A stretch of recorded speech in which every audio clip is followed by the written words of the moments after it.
अस्सलाम वालेकुम, मैं हूं रेहान तारिक और आप देख रहे हैं 10 ताक। फ़लस्तीन की मुक़द्दस सरज़मीन पर सेहूनी रियासत का खूनी खेल जारी है। सेहूनी रियासत जंगी जुनून और ताकत के जोर पर फ़लस्तीन की मज़लूम अवाम पर मुसलसल जुल्म की तलवार चला रही है और अब इसके जराइम की फहरिस्त इतनी तवील हो चुकी है कि दुनिया ये कहने पर मजबूर है कि इसराइल एक दहशतगर्द रियासत है। यही वजह है कि वो ममालिक जो कभी इसराइल की भरपूर हिमायत किया करते थे, वो अब इसराइल और उसकी पुष्पनाही करने वाले अमरीका से फ़लस्तीन पर होने वाले मजालिम पर सवाल पूछ रहे हैं। इसराइल अमरीका जैसी सुपर पावर के बल पर खित्ते में अमन को मुतासर कर रहा है। फ़लस्तीन हो या फिर यमन और कतर, सेहूनी रियासत ने यहाँ भी अपना शर फैलाया। अब यही वजह है कि आलमी मंजरनामा तेज़ी से तब्दील हो रहा है। खलीजी ममालिक अपनी सिक्योरिटी की सूरत हाल पर ना सिर्फ हिकमत अमली अपना रहे हैं, बल्कि वो फ़लस्तीन के साथ भरपूर तरीके से इज़हार यकजहती कर रहा है। और इसी हवाले से आज अक़वाम मुत्तहिदा की जनरल असम्बली के सालाना इजलास से कबल न्यूयॉर्क में अक़वाम मुत्तहिदा के हेड क्वार्टर के अंदर एक बैन अल-अक़वामी कॉन्फ्रेंस भी हो रही है, जिसकी मेज़बानी सऊदी अरब और फ्रांस कर रहा है। और इस कॉन्फ्रेंस में फ़लस्तीनी मसले के 2 रियासती हल के लिए रास्ता निकालने की कोशिश की जाएगी। इस आलमी कॉन्फ्रेंस में दुनिया भर से सरबराहान ममलिकत शिरकत करेंगे, जबकि अमरीका और इसराइल इस कॉन्फ्रेंस का बायकॉट कर चुके हैं। ये कॉन्फ्रेंस ऐसे वक्त में हो रही है जब गज़ा में इसराइली अस्करी कार्रवाइयों में 60,000 से ज़ायद फ़लस्तीनी हलाक हो चुके हैं। अब वज़ीर आज़म शहबाज शरीफ न्यूयॉर्क में अक़वाम मुत्तहिदा की जनरल असम्बली के 80वें इजलास में पाकिस्तानी वफ़द की क़यादत करेंगे और साथ ही वो आलमी रहनुमाओं के साथ कई कलीदी इजलासों में शरीक होंगे, जिसका मकसद फ़लस्तीन के मसले का पुरअमन हल और 2 रियासती फार्मूले पर अमल दरामद है। अहम बात यह है कि इस वक्त अक़वाम मुत्तहिदा के 193 रुकन ममालिक में से तकरीबन 150 ने फ़लस्तीनी रियासत की खुद मुख्तारी को तस्लीम किया है। यानी अक़वाम मुत्तहिदा के अरकान ममालिक की अक्सरियत फ़लस्तीन की हिमायत में खड़ी है। इस एतबार से यह कॉन्फ्रेंस और भी दिलचस्प सूरत इख्तियार कर सकती है। दरहकीकत 12 सितंबर को अक़वाम मुत्तहिदा की जनरल असम्बली ने बड़ी अक्सरियत से न्यूयॉर्क डिक्लेरेशन मंजूर किया, जो जुलाई में फ्रांस और सऊदी अरब की मेज़बानी में होने वाली कॉन्फ्रेंस के बाद सामने आया था। उसमें कहा गया था कि अमन सिर्फ उसी वक्त मुमकिन है जब बैन अल-अक़वामी कानून की बुनियाद पर 2 रियासती हल तस्लीम किया जाएगा। जंग ख़त्म करने के लिए डिक्लेरेशन में हमास से कहा गया था कि वो गज़ा में अपना किरदार ख़त्म करे और अपने हथियार फ़लस्तीनी अथॉरिटी के हवाले करे। फिर इसके बाद 19 सितंबर को सिक्योरिटी काउंसिल का इजलास होता है, जिसमें फ़लस्तीन और इसराइल की जंग बंदी के हवाले से करारदाद पेश की जाती है, लेकिन अमरीका इस करारदाद के ख़िलाफ़ वोट दे देता है। अब आज की कॉन्फ्रेंस में इस पेशरफ्त को मज़ीद आगे बढ़ाए जाने का इम्कान है।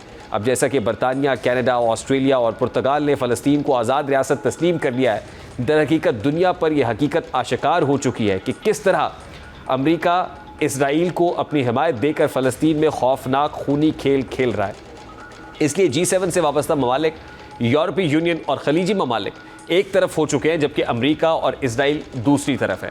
दरहकीकत इसराइल ये खूनी खेल अमरीका के सर पर खेल रहा है और ट्रंप इंतज़ामिया में यहूदी लॉबी के नुमाइंदगान मौजूद हैं, जिनको खुश करने के लिए अमरीकी सदर यहूद नवाज पॉलिसी पर अमल पैरा है। और इसी वजह से गुज़श्ता दिनों अमरीका ने फ़लस्तीन के उस वफ़द के वीज़े मनसूख कर दिए थे जिसने अक़वाम मुत्तहिदा के इजलास में शिरकत के लिए आना था।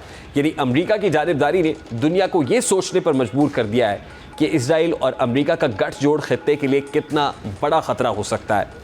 अब गैर मामूली बात यह है कि बरतानिया जैसा मुल्क जिसने इसराइल की बुनियाद रखने में कलीदी किरदार अदा किया था, वो अब इसराइल की भरपूर मज़ामत कर रहा है, उसकी मज़म्मत की जा रही है। यही वजह है कि अब बरतानवी वज़ीर आज़म ने बाज़ाब्ता तौर पर फ़लस्तीन को तस्लीम का ऐलान, यानी अब बरतानिया भी इसराइली मज़ालिम देखकर 2 रियासती हल पर बात करने पर मजबूर हो चुका है। हालांकि बरतानिया वो मुल्क है जिसने बेलफोर माहिदे में अहम किरदार अदा किया था। बेलफोर माहिदा दरअसल 2 नवंबर 1917 को बरतानिया के वज़ीर ख़ारजा आर्थर जेम्स बेलफोर की तरफ से जारी किया गया था। एलामिया ये था कि कहा गया था कि बरतानवी हुकूमत फ़लस्तीन में यहूदी कौम के लिए एक कौमी वतन के क़याम की हिमायत करेगी।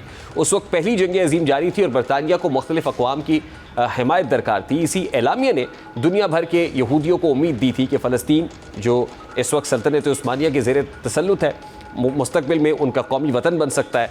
बरतानिया ने इस माहिदे में बुनियादी किरदार अदा किया, क्योंकि वो जंग में कामयाबी के बाद मशरिक़ वस्ता के बड़े हिस्से पर काबिज़ हुआ और उसने फ़लस्तीन को मैंडेट सिस्टम के तहत अपने इंतज़ाम में लिया। बरतानिया की इस पॉलिसी ने एक तरफ यहूदी आबादी की फ़लस्तीन की तरफ हिजरत को बढ़ाया और दूसरी जानिब वहाँ के मकामी अरबों में बेचैनी और मज़ाहमत को जन्म दिया। यूँ बेलफोर मुआहदा फ़लस्तीन के मसले और अरब इसराइल तनाज़े की बुनियाद समझा जाता है। आज वही बरतानिया फ़लस्तीन और फ़लस्तीनियों की हिमायत कर रहा है, इसराइली मज़ालिम पर खुलकर बात कर रहा है, जो एक बहुत बड़ी तब्दीली है। यूनाइटेड नेशंस का ये इजलास एक ऐसे वक्त पर हो रहा है कि जिस वक्त ये सब कुछ बैकड्रॉप में जारी है। सारे मामले पर बात करेंगे। अक़वाम मुत्तहिदा में पाकिस्तान के साबिक मुस्तकिल मंदूब, साबिक सदर आज़ाद कश्मीर सरदार मसूद खान साहब ने हमें ज्वाइन किया है। अस्सलाम वालेकुम सरदार मसूद खान साहब, बहुत बहुत शुक्रिया आपके वक्त के लिए। सबसे पहले तो यूनाइटेड नेशंस का इजलास जिस वक्त में हो रहा है वो फ़लस्तीन के 2 रियासती हल के हवाले से इंतहाई इम्पॉर्टेंट है। बरतानिया, ऑस्ट्रेलिया, पुर्तगाल जैसे ममालिक जो हैं वो फ़लस्तीन को आज़ाद रियासत तस्लीम करने के लिए तैयार दिखाई देते हैं और अमरीका दूसरी तरफ है। किस कदर गैर मामूली इजलास है ये? आपने खुद ही कह दिया है, गैर मामूली अहमियत का हामिल है। उसकी वजह यह है कि जो यूनाइटेड नेशन सिक्योरिटी काउंसिल के 5 मुस्तकिल अरकान होते हैं उसमें से 4 अरकान फ़लस्तीन को तस्लीम करते हैं, France, United kingdom, Russia and China. तो एक तो ये बहुत बहुत पलड़ा भारी हो गया है सलामती काउंसिल में, अगरचे जो है अमेरिका फ़लस्तीन को तस्लीम करने के लिए तैयार नहीं है और इसराइल जो है उसने ये ऐलान किया है कि वो हर सूरत में इस इनिशिएटिव को नाकाम करेगा। लेकिन जो है दबाव बढ़ता चला जा रहा है। मिसाल के तौर पर गुज़श्ता 2 साल में, मतलब 2024 और 2025 में तकरीबन 13 ममालिक ने, जिसमें मगरबी ममालिक भी शामिल थे, उन्होंने फ़लस्तीन को तस्लीम किया और जो नंबर बना वो 151 के करीब बना। अब बहुत सी और रियासतें भी जो हैं, 6-7 और रियासतें भी जो है इसराइल की मुखालफत के बावजूद फ़लस्तीन को तस्लीम करने के लिए फ़ैसला कर चुकी हैं, जिसका मतलब है कि जो अक़वाम मुत्तहिदा के अरकान की कुल तादाद 193 है, उसमें से 3/4 जो है वो फ़लस्तीन को तस्लीम कर चुके हैं, 3/4 से भी ज़्यादा। तो इसलिए ये है कि दबाव बहुत है, लेकिन देखना ये है कि क्या ये फ़लस्तीनी रियासत कायम हो सकेगी या नहीं हो सकेगी। तो सबसे बड़ा चैलेंज ये नहीं है, मेरा ख़्याल है कि जो ऐलानात किए गए हैं उनका खैर मक़दम किया गया है, पैलेस्टीनियन अथॉरिटी ने उसका खैर मक़दम किया है, लेकिन देखना ये है कि एक ख़ुद मुख्तार और आज़ाद रियासत जो है और जिसकी टेरिटोरियल इंटेग्रिटी भी हो, क्या वो ये बैनुल-अक़वामी दबाव है हुकूमतों का और उसके अलावा बैनुल-अक़वामी राय-आमा का, इसके नतीजे में एक वाकई एक फ़लस्तीनी रियासत वजूद में आ जाएगी।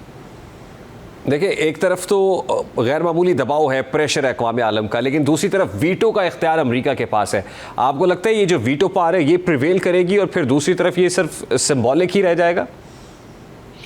2 सूरतें हैं, क्योंकि लेकिन इससे पहले कि मैं इन 2 डायमेंशंस का आपसे ज़िक्र करूं, एक मैं ये पहले बता दूं कि ये जो बहुत से इस्लामी ममालिक हैं, बिलखुसूस खलीजी रियासतें, पाकिस्तान, तुर्की, मिस्र और भी जो ममालिक हैं, वो सदर ट्रंप से बातचीत करेंगे वहाँ on the side lines of the United Nations general assembly, और उनको कायल करने की कोशिश करेंगे कि वो भी बैनुल-अक़वामी बरादरी के साथ शामिल हो जाए। और ये मुश्किल नज़र आ रहा है उनके। अब तक तो लगता है कि उनके हाथ बंधे हुए हैं, क्योंकि इसराइली लॉबी का वाशिंगटन में बहुत ही असर और रसूख है और इस वजह से सेनेट में भी है, ऐवान नुमाइंदगान में भी है, उसके अलावा एडमिनिस्ट्रेशन में भी है, और जितने भी कलीदी इदारे हैं उनमें न सिर्फ जो है इनको दस्तरस है इसराइल को, बल्कि इनका जो है वहाँ बाकायदा गलबा है। तो इस वजह से शायद वो, और दूसरा ये है कि सदर ट्रंप कुछ मजबूर से नज़र आ रहे हैं, वहाँ से कुछ इस किस्म की इत्तलात आ रही हैं, कोई मजबूर नज़र आ रहे हैं। लेकिन अगर सदर ट्रंप जो है वो लचक का मुजाहरा करते हैं, फ़र्ज़ कीजिए, और वीटो नहीं करना चाहते, तो वहाँ से या एब्सेंट हो सकते हैं या एब्सटेन कर सकता है अमेरिका। तो इस सूरत में भी जो है अगर सलामती काउंसिल चाहती है तो फ़लस्तीन को रियासत के तौर पर तस्लीम कर लेगी।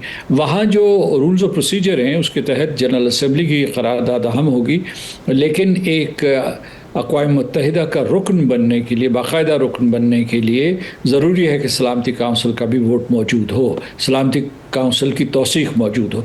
दूसरी सूरत यह है कि सदर ट्रंप जो है वो अपने मौक़िफ़ पे कायम रहें और वीटो इस्तेमाल करें, फिर उस सूरत में ये रियासत नहीं बन सकेगी इस तमाम बैनुल-अक़वामी दबाव के बावजूद। जिसके चांसेस बज़ाहिर ज़्यादा लगते हैं, ये जो दूसरी सूरत आप बयान कर रहे हैं। और फिर ज़ाहिर है हाल ही में जो अरब इस्लामिक समिट हुई है कतर के अंदर, उसका भी अपना एक इम्पैक्ट है। उसमें पाकिस्तान की शिरकत और फिर पाकिस्तान का सऊदी अरब के साथ जो स्ट्रेटेजिक मुआहिदा हुआ है, ये भी यूएन इजलास की साइडलाइंस पे प्रेसिडेंट ट्रंप के साथ डिस्कस होगा। अगर शहबाज शरीफ साहब क्योंकि वहाँ पर मौजूद होते हैं, तो आपको लगता है कि ये भी अंडर डिस्कशन रहेगा? ये इस वक्त जो कतर के हमले के बाद सबसे बड़ी खबर यह है कि सऊदी अरब और पाकिस्तान ने एक स्ट्रेटेजिक म्यूचुअल डिफेंस एग्रीमेंट किया है। यानी इससे पूरी की पूरी जो डायनामिक्स है मिडल ईस्ट की वो तब्दील हो चुकी है। इसका मतलब यह है कि पैगाम गया मशरक़ और मगरब की तरफ। मशरक़ की तरफ हिंदुस्तान को कि पाकिस्तान के ऊपर हमला ना करे, मगरब में इसराइल को ये पैगाम गया कि सऊदी अरब के ऊपर हमला ना करे, और सऊदी अरब या पाकिस्तान के ऊपर हमला ना करे, या हिंदुस्तान और इसराइल मिलकर इन दोनों ममालिक के ऊपर हमला ना करे। तो इसकी वजह से सोच विचार हो रही है, मनसूबाबंदी हो रही है कि बाकी खलीजी रियासतें भी इस मुआहदे का हिस्सा बन जाएं, और उसके बाद दूसरे मुसलमान मुल्कों का भी हौसला बढ़ा है। तो ये वहाँ एक बहुत बड़ा मौजू होगा, क्योंकि इसराइल जो है तासुर देने की कोशिश करेगा कि इस तरीके से वो मज़ीद गैर महफूज हो जाएगा।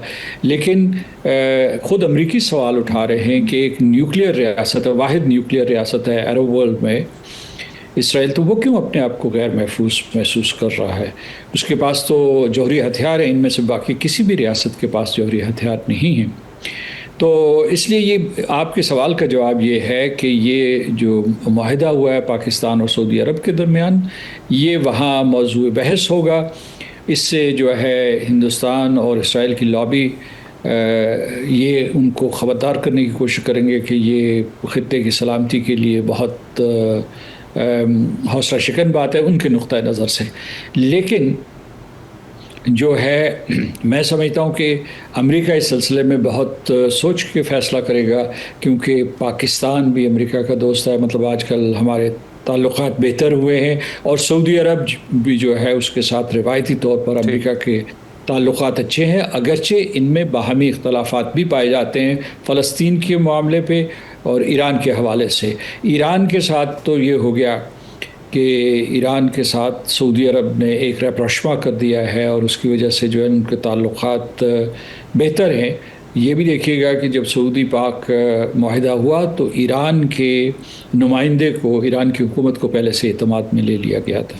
ठीक, बहुत बहुत शुक्रिया सरदार मसूद खान साहब हमारे साथ मौजूद थे। अभी एक ब्रेक लेंगे, ब्रेक के बाद जब वापस आएंगे तो बानी पीटीआई की जानिब से पीटीआई को एक पैगाम दिया गया है, इस पर बात करेंगे इस ब्रेक के बाद।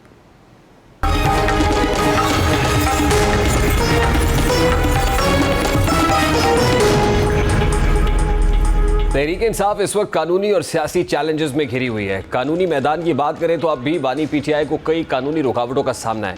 वो कि बानी पीटीआई को 9 मई के 8 केसेस में जमानत मिली, और इसके अलावा 190 मिलियन पाउंड केस में जमानत की अपीलें भी इस्लामाबाद हाई कोर्ट में समाअत के लिए मुकर्रर हो चुकी है। लेकिन ऐसे में बानी पीटीआई के खिलाफ एक और केस तेजी से आगे बढ़ रहा है, और वो तोशाखाना 2 केस है जो अब आखिरी मराहिल में दाखिल हो चुका है। आखिरी 2 गवाहान का बयान रिकॉर्ड कर लिया गया है।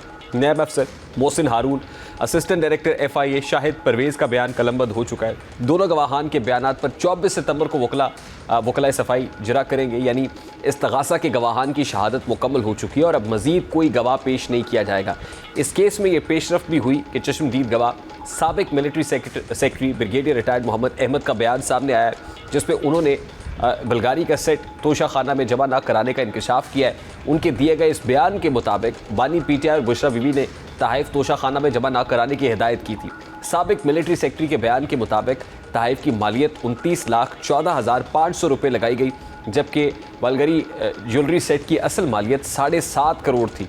अब अगर इस केस में गवाहान के बयानात को दुरुस्त तस्वुर किया जाता है तो यकीनी तौर पर बानी पीटीआई एक नई कानूनी मुश्किल में आ सकते हैं।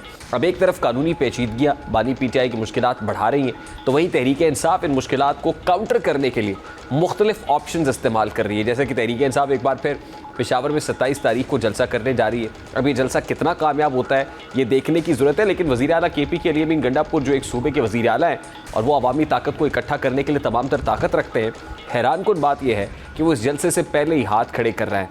वो अपनी मुँह ज़ुबानी एक तरफ से ये एतराफ़ कर रहे हैं कि पेशावर जलसे के लिए कोई रुकावट नहीं, लेकिन अवाम ये मुश्किल है। अब अली अमीन गंडापुर के इस बयान से वाज़ेह है कि तहरीक इंसाफ की क़यादत पेशावर में कोई बड़ी अवामी ताकत का मुजाहरा नहीं कर सकेगी। हालांकि यहाँ तहरीक इंसाफ की अपनी हुकूमत है। अब एक तरफ कानूनी चैलेंजेस और दूसरी जानिब सियासी तन्हाई तहरीक इंसाफ और बानी पीटीआई के लिए लम्हा फिक्रिया तो है। यही वजह है कि तहरीक इंसाफ कभी सड़कों पर हुकूमत के खिलाफ मुहिम चलाने की बात करती है तो कभी वो इस्टेब्लिशमेंट से कुर्बतें बढ़ाने की कोशिश करती है। और अब एक बार फिर बानी पीटीआई ख्वाहिश जाहिर कर रहे हैं कि उनके इस्टेब्लिशमेंट से राब्ते बहाल हों।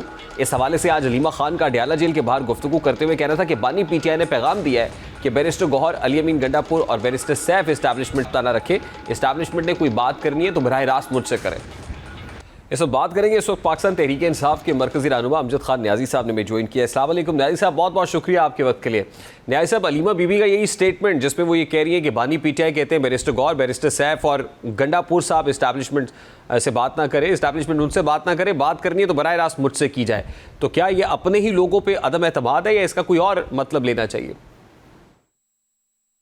इसमें बदएतमादी की बात नहीं है। देखिए, मैं आपको एक सादा सी बात बता, पीएचडी वाले के नंबर कौन लगाएगा? पीएचडी वाला नहीं लगा सकता, उससे कोई ऊपर होगा तो तभी लगा सकता। खान के फैसले खान ही कर सकता है, कोई और नहीं कर सकता। देखिए, पहले जो जितनी भी डायरेक्शंस हैं वो खान साहब ही दे रहे हैं। तो खान साहब अगर मुनासिब समझ रहे हैं कि मैं अपनी बातचीत जो है वो खुद डायरेक्ट करना चाहता हूँ, तो इसमें कौन सी मजाकी की बात है? बेहतर बात है। मैं तो समझता हूँ, मेरे लिए तो ये खुशाइंद बात है कि वो अगर बात करना चाहते हैं, और ये भी मतलब कि वो उन्होंने अपने मज़ाकरात के रास्ते बंद नहीं किए बल्कि रास्ते खोल दिए हैं। जो कहते थे कि जी इमरान खान बातचीत नहीं करना चाहता, इमरान खान ने तो बातचीत के दरवाजे एक दफ़ा फिर खोल दिए। अब डिपेंड अगलों पे करता है कि वो इसको कितना मुस्बित लेते हैं। आप ये कह रहे हैं खान साहब इस्टेब्लिशमेंट से बात करना चाहते हैं, किस मौजू पे क्या बात करना चाहते हैं न्याय साहब खान साहब इस वक्त at this point in time? देखिए, पाकिस्तान में इस वक्त जो मईशत की पोजीशन है, इस वक्त लॉ एंड ऑर्डर की पोजीशन है, केपीके के अंदर है, और इसी तरीके के साथ पाकिस्तान के अंदर जो है आप अंदाज़ा करें कि आज सैलाब है, पाकिस्तान के अंदर पॉलिटिकल अनस्टेबिलिटी है, तो रूल ऑफ लॉ के इश्यूज हैं, अदलिया पे बेपनाह चीजें हैं जिसके ऊपर डिस्कशन हो सकती है। नहीं, लेकिन इस्टेब्लिशमेंट तो इस हवाले से क्लियर व्यू पॉइंट दे चुकी है कि हमसे नहीं, आप हुकूमत वक्त से बात करें, पॉलिटिकल स्टेक होल्डर से बात करें, नंबर 1। नंबर 2 ये कि हम ये देख रहे हैं कि घेरा तो तंग हो रहा है तोशाखाना 2 केस, और उसके अंदर जो अब हाल ही में जो नई विटनेसेस सरफेस हुई हैं, नए स्टेटमेंट्स ऑन रिकॉर्ड आ रहे हैं, वो तो मुश्किल बढ़ा सकते हैं। तो फिर क्या ये समझा जाए कि मुश्किल बढ़ती भी देख रहे हैं तो कह रहे हैं कि मैं बात करने के लिए तैयार हूँ? नहीं, हाँ, एक केस में सजा या 20 केसों में सजा खान के लिए ये चीज़ें मैटर नहीं करती, और उनको पता है कि ये केसेस, और हमें भी पता है कि ये बोगस केसेस हैं, ये तो एक दिन में उड़ जाने वाले हैं। ये तो 26वीं तरमीम का झंडा लहरा रहा है जिसकी वजह से केसों को लिंगर ऑन किया जा रहा है। अदरवाइज कल कादर केस आज लग जाए तो सुबह खान साहब की बेल हो जाएगी, सस्पेंड हो जाएगी चीज़ें। हमारी बहन जो बैठी है उस पर तो कोई एलिगेशन नहीं देखा जाए तो नहीं है, उसको जबरदस्ती जेल रखा हुआ है। तो अदलिया जो है वो अपने फैसले बजाते खुद नहीं कर पा रही 26वीं तरमीम की वजह से। तो सर, ये जलसा भी होने जा रहा है। मैं इन पर्टिकुलर जो मेरा सवाल का दूसरा हिस्सा था उसके अंदर ये कि घेरा तो तंग होता हुआ नजर आ रहा है। जैसे तोशाखाना 2 केस में जो साबिक जो मिलिट्री सेक्रेटरी थे खान साहब के, उनका स्टेटमेंट भी आ गया। बात सुने, अच्छा मेरी बात सुने ना। पहली बात तो यह है कि कभी भी घेरा पॉलिटिकल पार्टी के गिर्द तंग नहीं होता, ऊंच नीच होती रहती है। जलसा इंशाल्लाह सबसे बड़ा जलसा होगा, लोग पार्टिसिपेट करेंगे, लोगों के अंदर जुनून है, लोग बढ़ चढ़ के हिस्सा लेंगे। इसमें तो कोई दूसरी राय नहीं है। खान का हुक्म और वर्कर्स ना आए, ये हो नहीं सकता। और आप देख रहे हैं कि 5 अगस्त था, 14 अगस्त पाकिस्तान जिंदाबाद नारे रैली थी, उसके बाद हुक्म आज़ान ला इलाहा इल्लल्लाह पूरी दुनिया से लोगों ने अपने घरों की छतों घर के अंदर कार से बाहर दिए। इसी तरीके की बात भरपूर जलसा होगा। लेकिन ऐसा भी है, जलसा तो वहाँ हो रहा है जहाँ आपकी हुकूमत है, और हुकूमत जहाँ होती है वहाँ हुकूमती मशीनरी का इस्तेमाल भी होता है। अब वहाँ तो आप जलसा कर लेंगे, ये पावर शो किसके लिए है? या तो ये वफाक में होता, इस्लामाबाद में कोई जलसा करते, पंजाब में करते तो पता चलता कि वाकई आप शो ऑफ पावर कर रहे हैं, लेकिन ये तो अपने घर में जलसा करके किसको पैगाम देना चाहते हैं? हम देखिए, घर के अंदर भी जलसा जरूरी होता है, वहाँ पे भी ये लोग करके देख लें, हमारे KPK में आके कर लें, पंजाब में कर लें, मेरी बात समझें। तो ये बातें जो है कि हम अपने घर में, मैं लाहौर में चैलेंज देता हूँ, हम जलसा कर लेते हैं मीनार पाकिस्तान पे अभी, और ये भी कर लें। काश कि हमें NOC मिल जाए ना, मसला तो NOC का है। यही तो हम कह रहे हैं कि इस वक्त रूल ऑफ लॉ नहीं है, इस वक्त आज़ादी नहीं है। तो ये फॉर्म 47 की जो गवर्नमेंट है वो डर के मारे क्या है, कवानीन पे कवानीन चेंज किए जा रहे, इदारों को तबाह किए जा रहे क्या, और अरबों के जो है वो लल्ले तलल्ले। आज देखे अमेरिका का दौरा आपको 84 मिलियंस में पड़ा है या पड़ेगा, और इतने महंगे $1,000 के जनाब एक रूम है, 50 के वफ्त आप भुगतेंगे ना, जो इस वक्त सलाम में डूब चुके हैं। लास्टली न्याजी साहब, पाकिस्तान तहरीक इंसाफ भी तो किसी एक मौके पर खड़ी नहीं होती ना कि मज़ामत करनी है, मफामत, जैसे कहा बात नहीं होगी फिर कहा बात करने के लिए तैयार है, मुझसे बात करें। अब आपने स्टैंडिंग कमेटी से इस्तीफ़े दे दिए हैं, अयाज सादिक साहब कहते हैं मनाएंगे, स्टैंडिंग कमेटीज़ में वापस ले आएंगे, तो फिर पता चलेगा PTI वापस जा रही है। तो क्या स्टार्स क्या है सर, को क्लियर स्टार्स है PTI? देखिए हमारा स्टांस बड़ा क्लियर है, अगर आपको समझ नहीं आता तो अलग बात है। जब अपोजिशन लीडर्स के रूम्स चाहे पार्लियामेंट में बंद कर दिए जाए, मेंबरान असेंबली को के हिसाब से सजाएं दी जाए, जो है वो जैसे तरामीम आ रही है किसी को पता ही नहीं होता सुबह कौन सी तरामीम है, शाम को कौन सी है, और रबर स्टैम्प की तरह जो है वो अंगूठे लगाए जा रहे हैं। तो इस हालात में खान साहब फिर भी दरवाजे खोल रहे हैं, हमने दरवाजे बंद नहीं किए, आपने आज देखा होगा। लेकिन अगर आपकी समझ में नहीं आता कि हमने दरवाजे खोले हैं या बंद किए, और दूसरी बात है कि इससे कोई मुल्क की खिदमत नहीं हो रही। नहीं, मैं तो सिर्फ ये पूछ रहा हूँ सर कि स्टांस क्या है, मज़ामत का स्टांस है, मफामत का स्टांस है, क्या स्टांस है सर, ताकि आपके अपने फॉलोअर्स को भी पता चले ना सर, सपोर्टर्स। पॉलिटिकल पार्टी हमारे फॉलो बिल्कुल पता है कि हमने मुज़ाकरात का दरवाज़ा भी खान साहब ने आज खोला है, और हम अपनी तहरीक, हमारी स्टेप बाय स्टेप जो है वो खान साहब उसको लीड कर रहे हैं, वो भी चल रही है साथ साथ। बहुत बहुत शुक्रिया। अमजद खान न्याजी साहब हमारे साथ मौजूद थे। अभी एक ब्रेक लेंगे, ब्रेक के बाद वापस आते हैं।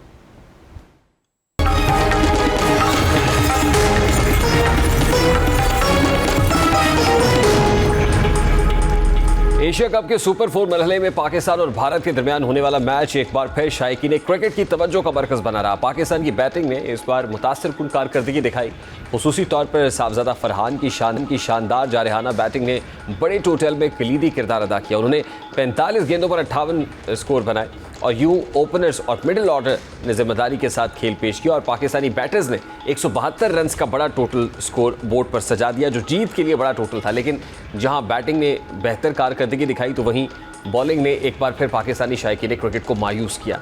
फास्ट बॉलर्स अपनी लाइन और लेंथ बरकरार न रख सके, यहाँ तक कि स्पिनर्स भी दरमियानी ओवर्स में दबाव बढ़ाने में नाकाम रहे, और नतीजा ये निकला कि भारत ने हदफ आसानी से हासिल कर लिया। इसके साथ ही फ़खर जमान के आउट पर अंपायरिंग का नाकिस जो अंपायरिंग है उस पर नुक्ताचीनी हो रही है। अंपायर ने फैसला गलत दिया, वो पाकिस्तान के लिए धचका साबित हुआ, क्योंकि रीप्ले में साफ नजर आया कि गेंद ज़मीन पर टकरा कर विकेट कीपर के हाथ में गई, लेकिन इसके बावजूद थर्ड अंपायर ने उन्हें आउट करार दे दिया। ये फैसला न सिर्फ एक कीमती विकेट का नुकसान था, बल्कि इससे बैटिंग लाइन की रवानी भी मुतासर हुई। अब ऐसे मौके पर शायकीन क्रिकेट की खदशात दुरुस्त साबित होते हैं कि बड़े मैचेस में पाकिस्तान को अक्सर नाकिस अंपायरिंग का सामना रहता है। अब बात सिर्फ यहाँ पर आके ख़त्म नहीं होती, भारत ने इस बार भी खेल को सियासत में घसीटने से गुरेज नहीं किया। इस मौके पर भारतीय कप्तान का एक बार फिर कौमी टीम के कप्तान सलमान अली आगा से हाथ मिलाने से इनकार, खेल के आदाब के खिलाफ एक ऐसा मनफी रवैया था जो भारत की हठधर्मी और ज़िद को जाहिर करता है। खेल दरअसल ताल्लुकात को करीब लाने का जरिया होता है, लेकिन ऐसे इकदाम खेल की स्पिरिट को नुकसान पहुंचाते हैं और इस तासुर को मजीद गहरा करते हैं कि भारत अपने ऊंचे हथकंडों से बाज नहीं आता। मैच के दौरान एक और दिलचस्प लम्हा उस वक्त सामने आया जब पाकिस्तानी बॉलर हारिस रऊफ बाउंड्री पर फील्डिंग कर रहे थे तो भारतीय तमाशाइयों ने उन्हें मुश्तइल करने के लिए नारेबाजी शुरू कर दी, लेकिन हारिस रऊफ ने तहम्मुल और जहानत के साथ जवाब दिया और हाथों से 6-0 का निशान बनाकर भारतीय जो शायकीन है उनको खामोश करा दिया। ये इशारा महज क्रिकेट तक महदूद नहीं रहा, बल्कि इसने भारत को उस तारीखी झड़प की याद दिलाई जब पाकिस्तान ने उसके 6 जंगी जहाज़ गिराए थे। अब हारिस रऊफ के इस अलामती पैगाम ने पाकिस्तानी शायकीन के दिल जीत लिए और मुखालिफ तमाशाइयों को आईना दिखा दिया। वज़ीर दिफा ख्वाजा आसिफ का भी हारिस रऊफ के भारतीय शायकीन को करारे जवाब पर रद्दअमल सामने आया है और ख्वाजा आसिफ अपनी ट्वीट में लिखते हैं कि हारिस रऊफ ठीक टकराया है, कम चुक के रखिए। पंजाबी में लिख रहा है वो। ख्वाजा आसिफ का मजीद कहना था कि क्रिकेट मैच तो होते रहते हैं, लेकिन 6-0 की हजीमत इंडिया क़यामत तक नहीं भूलेगा और दुनिया भी याद रखेगी। अब गो कि पाकिस्तान ये मैच हार गया है, लेकिन कई पहलू ऐसे सामने आए जो खेल से बढ़कर कौमी जज्बात की नुमाइंदगी करते नजर आए।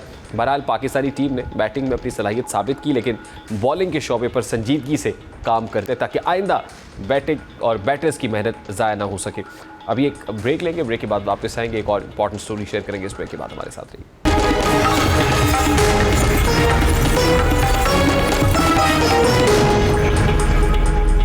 पाकिस्तान का सबसे बड़ा माशी मसला हमेशा से टैक्स नेट का महदूद होना और टैक्स चोरी का बढ़ता हुआ रुझान है।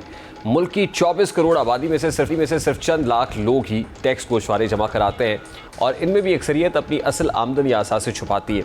अब फेडरल बोर्ड ऑफ रेवेन्यू यानी FBR ने इस सूरत हाल को बदलने के लिए एक नया और मुनफरिद तरीका अपनाया है, जिसके मुताबिक सोशल मीडिया पर दौलत की नुमाइश करने वालों को रेडार पर लाने की तैयारी शुरू कर दी है। अब शादियों पर करोड़ों रुपए खर्च करने वाले, कीमती जवाहरात खरीदने वाले, महंगी तकरीबात का एहतमाम करने वाले और अपने तर्ज ज़िंदगी में अरबपति दिखाई देने वाले ऐसे अफराद जिन्होंने अपने टैक्स रिटर्न में या तो मामूली आमदनी जाहिर की या बिल्कुल भी गोशवारे जमा नहीं कराए, ऐसे अफराद के लिए FBR ने एक खुसूसी मॉनिटरिंग टीम कायम कर दी है जो शहरी मराकज़ में ऐसे मुश्तबा अफराद की निशानदेही कर रही है। ये टीम बराह रास्त director general intelligence and investigation के मातहत है और इसका मकसद ऐसे बड़े टैक्स चोरों के खिलाफ कार्रवाई करके एक डर और मिसाल। रिपोर्ट के मुताबिक अब तक सैकड़ों ऐसे अफराद की निशानदेही हो चुकी है जिनके पास अरबों रुपए के असासे हैं, मगर गोशवारों में आमदनी ना होने के बराबर जाहिर की गई है। जैसा कि मीडिया रिपोर्ट्स के मुताबिक एक इवेंट मैनेजमेंट कंपनी के केस में ये सामने आया कि सिर्फ शादियों पर 14 करोड़ 80 लाख रुपए खर्च किए गए और ये कंपनी माहाना 4 से 6 बड़ी तकरीबात का एहतमाम करती है, लेकिन इसके माली गोशवारे हकीकत के बिल्कुल बरक्स थे। बहरहाल FBR ने इस क्रैकडाउन को मजीद मौसर बनाने के लिए 3 से 4 बड़े शोबे मुंतखब किए और 450 इनलैंड रेवेन्यू सर्विस इंस्पेक्टर्स तैनात कर दिए, जबकि 1600 से ज़ायद नए ऑडिटर्स की भर्ती भी जारी है। आई एम श्योर इससे टैक्स नेट भी बढ़ेगा और टैक्स आमदन में भी खातिर खा इजाफा होगा। प्रोग्राम का वक्त अपने इख्तिताम को पहुंचा। आपसे मुलाकात कल, अपना रखिए ख्याल। अल्लाह हाफ़िज़।